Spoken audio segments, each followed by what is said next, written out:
Hello, everyone. Well, I predicted this would happen. Eventually, you would get a video with no makeup and a bun, and it has happened. We're just going to go with it. So we are back tonight. Well, I'm recording this on Sunday night for pages 58 through 67 of Moon Over Manifest. 58 through 67. The title of this chapter is Triple Toe Creek. And this is an important chapter in the book. If you notice on page 58, it says that this happened October 6th of 1917 in Crawford County, Kansas. So this is one of the flashback chapters, not in the 30s at the time of the Great Depression, but in 1917. So this is going to involve the people from the flashback stories, Ned and Jinx. Ned and Jinx are about to stumble upon a very interesting gathering in the woods. And what they stumble upon is a meeting of the Ku Klux Klan, sometimes called the KKK or the Klan. And this group that was active at this time and is still active in some parts of the world today was basically a white supremacy group. And we often think of them as being hateful or derogatory toward African Americans. If you think back to the civil rights movements and some of the images that we saw when we were reading the Wednesday Wars, we saw that they were hateful toward and did some pretty horrific things to the African American community. But in actuality, they were very hateful toward other groups as well. Catholics, Jews, basically people who didn't look or think like them. So Ned and Jinx stumble upon this gathering and they decide that they're going to get them back. Here we go. Are you joining? I am. Okay. Triple Toe Creek, October 6th, 1917. Before we start, we have to give a shout out to Mr. Lazalier's mom, who started watching these on YouTube, also known as Mama, and Mr. Lazalier's sister, also known as Aunt Meow Meow, who's now watching these as well. So they are enjoying our story. They just brought Mr. Lazalier the Dodgers cup. Oh. Jinx watched the ground rush by in the late afternoon light. He jumped from enough boxcars to know that the jumping was easy. It was landing that could present a problem. Figuring that the cottonwoods along the creek would be as good a place as any to hide out for a while, he grabbed his pack and leaped. Unfortunately, he saw the ravine from midair. Rolling and tumbling, he tried to keep his pack up so it wouldn't bang on the ground like every other part of him. Finally, he stopped, then listened. He heard a girl's voice just ahead. Would you like to be the girl? Sure. Ned Gillen, you have only one thing on your mind. If I'd known why you brought me out here, why I am a lady and I'll have no part of it. And maybe you should find someone else to take up to the homecoming dance. Jinx peered over the bush in front of him just in time to see a young woman raise her parasol and march off. A boy, a young man really, with olive skin and dark wavy hair, was left holding a catfish hooked on a line. After a moment, the boy stared into the catfish's bulgy eyes and cleared his throat. Pearl-Ann, I apologize for compromising your femininity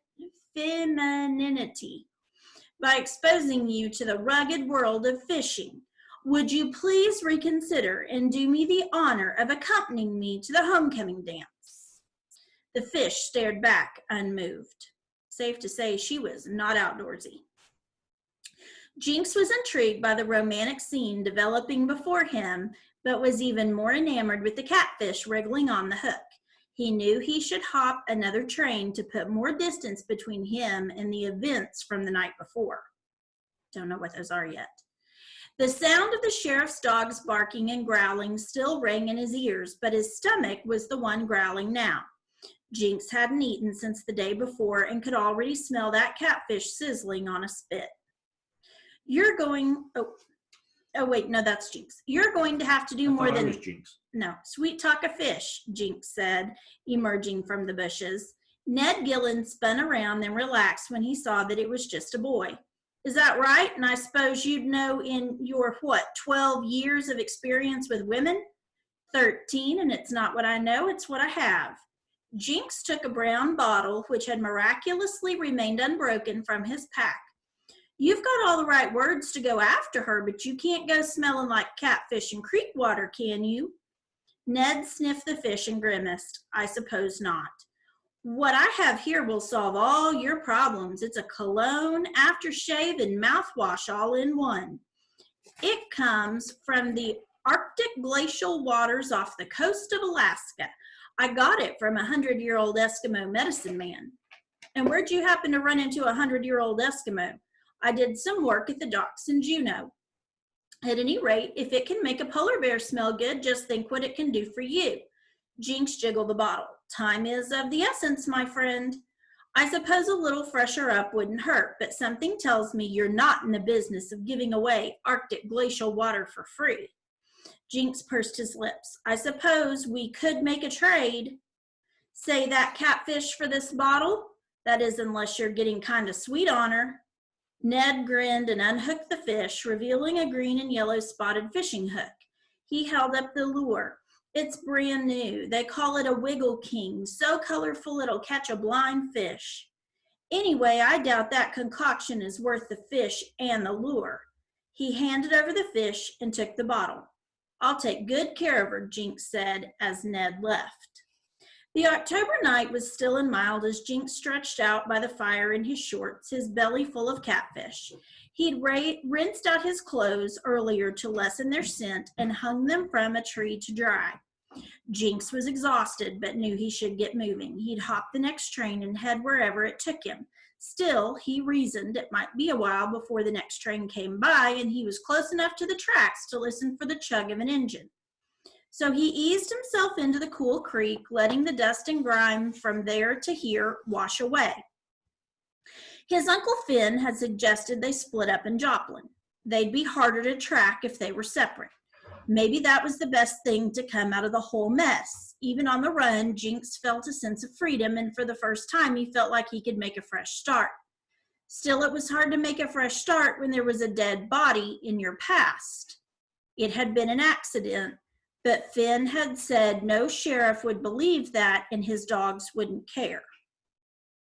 Jinx leaned back in the water, letting the creek flow through his hair and between his fingers. The current gently pulled him and he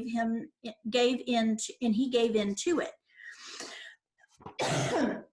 Maybe he'd go to Denver or San Francisco, someplace where no one would notice a kid on the run. Someplace even his Uncle Finn couldn't find him. But the blissful thought vanished as a figure splashed nearby. Cussing and muttering, someone was frantically scrubbing his hair and face. It was that fellow Ned. Uh-oh, Jinx thought, noticing that Ned's build was strong and tall compared to his own shorter, wiry one. Jinx knew he should have moved on long before then. Unfortunately, Ned spotted him.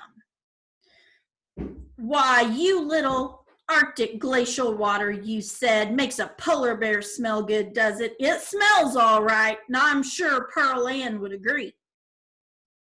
It did not smell good. Before Jinx could retreat, Ned had him by the arm and looked about to drown him or punch him or both. Then a gunshot went off. Both boys froze. Get your clothes and come with me, Ned said. To his own surprise, Jinx obeyed. But when he went back to the tree where he'd hung his clothes, they were gone. Only his shoes and the socks stuffed in them were left.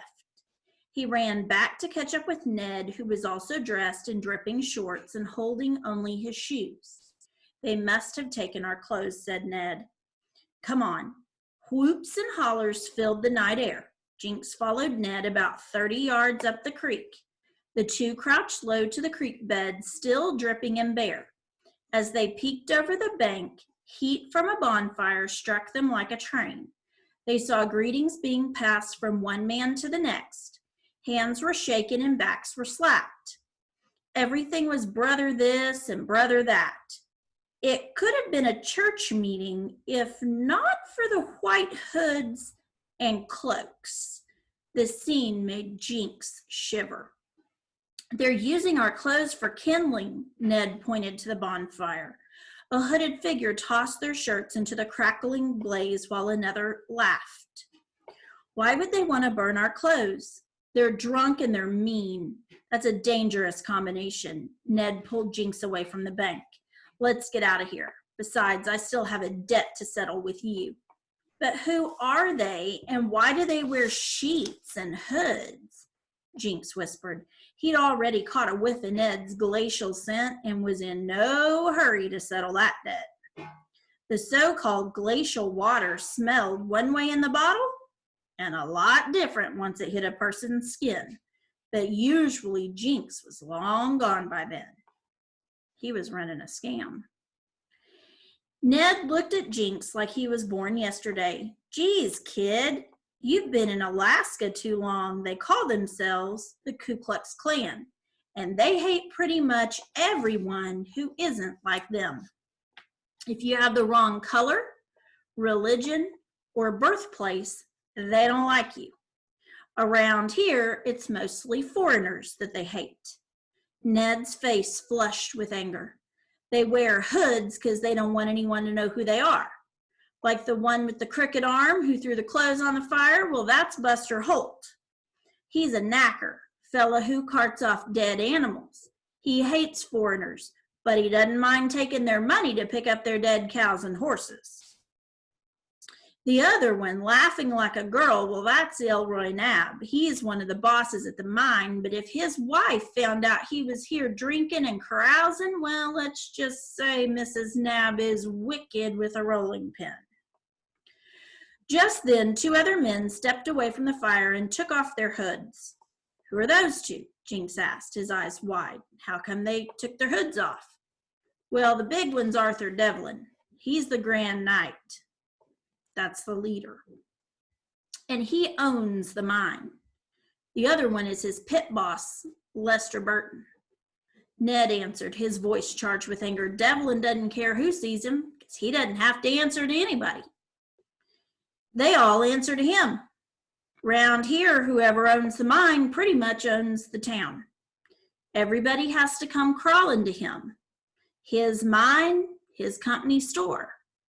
And believe me, with his wages and his prices, he makes sure you stay on your knees. So Arthur Devlin owns the mine. You have to go to him to get a job. The mine's likely the biggest employer in the town. You go to him to get a job. He owns the company store. He pays you little. He charges a lot for stuff. And they say he keeps people on their knees that way. Meaning, they can't ever get ahead.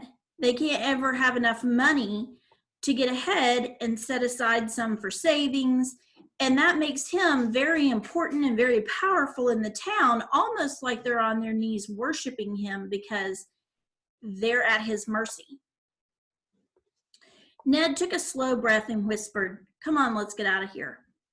Ned moved away and Jinx followed. Be careful, kid. There's poison ivy along the bank. Let's wade downstream and get out at that clearing.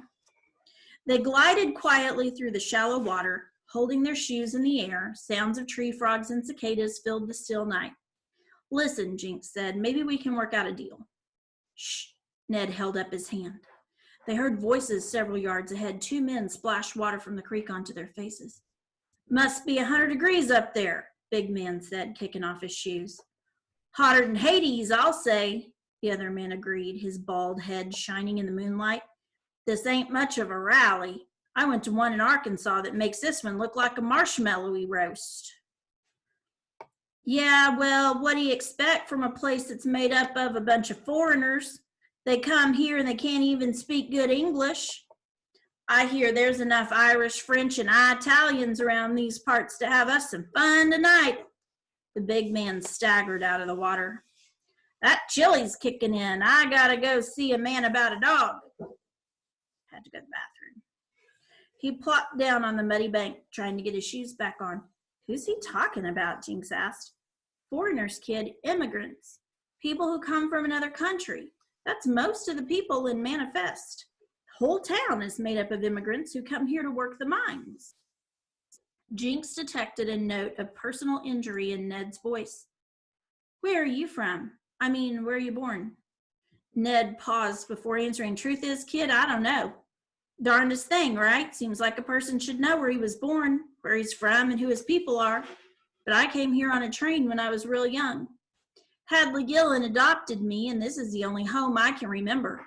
He squinted as if trying to peer into his past. His vision must have been too fuzzy, and he shook it off. The way I see it, those two fellas are the foreigners, and I'd like to put a burr in their britches before they get too comfortable around here. Jinx saw a chance at redeeming himself. I'll be right back. Ned shook his head, but Jinx slipped noiselessly out of the water. A couple of tense moments passed before he returned. Here, put this on. Jinx held out a white cloak to Ned, then put one on himself. Where'd you get these? Those two guys in the creek. They won't miss them for a while. Besides, you said you wanted to put a burr in some britches. Well, here's your chance. Jinx held out a handkerchief full of 3-pronged leaves. So they've taken the cloaks of the two guys in the water and they've put them on. And he's handed him a whole bunch of poison ivy. Ned shook his head but couldn't help grinning. He looked at the large man still trying to put his shoes on. You're crazy, kid, Ned said to Jinx, but I like your way of thinking. They put on their shoes, donned their white hoods, and hoisted themselves over the bank. Like flies in a Venus flytrap, they were immediately swallowed up by the crowd of more than 50 men. Go ahead and underline that as a simile. Like flies in a Venus flytrap, they were swallowed up by a crowd of more than 50 men. The point on Jinx's hood fell short of those around him, and the bottom of his robe brushed the ground. So they were obviously short. Ned and Jinx maneuvered their way casually through the sea of white. They peeked through the eye holes in their hoods, trying to see over shoulders and around big bodies, moving toward the far side of the camp. Suddenly, a wiry man stood hoodless in front of them, wagging his cigar. It was Lester Burton, the mine pit boss. Their path was blocked. Well, looky what we got here, he said in a gravelly voice. Jinx took a step to the right, but Burton grasped his shoulder. Ned, a few years taller, stepped closer to Jinx. Whatever happened now, they were in this together. Got us a babe in the woods, Burton said, as a few hooded figures gathered around. Jinx's hands were sweating. If they could just get around these men. He straightened up tall. Yeah, this is only our second rally. Our dad took us to one all the way down in Arkansas. Ain't that right, Cletus? Arkansas? Ned repeated. He was a little slow on the uptake. Yeah, they sure know how to do things down there. Ain't that right, Cletus? Jinx was more insistent this time, hoping that Ned would catch on. That's right, Emmett. That was quite a rally down in Arkansas, about twice the size of this one, don't you reckon? I'd say that's about right. Of course, that wouldn't be counting the women. Women? This seemed to rile one of the hooded men. They got women in the Klan down in Arkansas? Why, sure they do, Jinx said. Who do you think puts the hymns in all their white sheets? All eyes descended to the bottom of the men's cloaks. See there, Jinx pointed, you got raggedy bottoms. I'd say you boys could learn a thing or two from the folks down in Arkansas, wouldn't you say, Brother Cletus? I'd say so, Brother Emmett. Come on. I think I hear Pa calling us. Coming, Pa. They left the men gazing downward and made a beeline to the far side of the camp. Over there, Jinx nudged Ned toward a dilapidated cabin that looked long abandoned. The nearby outhouse apparently stood in good stead, since 6 or 7 men waited in a single file line. The boys fell in line, and Jinx hopped around enough that 3 men let him move ahead. Do you think he really has to go to the bathroom? No. It was dark inside, but he easily found the leaves wrapped in his handkerchief.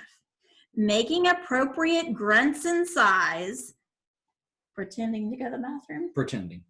he grabbed a stack of newspaper scraps and dropped them into the open hole. So they were using newspaper scraps for toilet paper? It was either that or the Sears catalog. Well, we might get to that here. It is the Depression. Actually, this is before the Depression. Well, I meant today we might get to that if we can't find any toilet paper during the coronavirus pandemic. I don't have a Sears catalog. Newspaper it is. There it is. We have toilet paper, don't worry. Careful not to touch the leaves, he left them in place of the paper. So he's replaced their toilet paper newspaper with poison ivy, remembering a well-known rhyme. Ivy on the vine, 2 leaves on a stem are fine. Pick one up with 3 and itchin' you will be. Come on, son, we're backed up out here, came a holler from outside. Yeah, we're backed up something fierce, Ned yelled. Jinx opened the door.